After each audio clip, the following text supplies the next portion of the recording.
Hey there, today we're going to look at how to use Grammarly on Laptop 2025 full guide. So let's get started. First, open your favorite browser and head over to Google. Over here, type Grammarly in the search bar. After that, click on Grammarly's official website from the top results. Then, on the home page, click the button that says Get Grammarly. If you're new, follow the prompts to sign up using your email or Google account. If you already have an account, just sign in directly. Once logged in, go to the apps section. From there, click on the option to install Grammarly for Windows. This will download the Grammarly app to your laptop. Next, install the Grammarly extension for Chrome. Click on Add to Chrome, then select Add extension.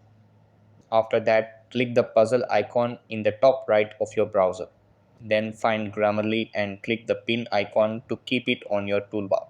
Now open a Google Docs document.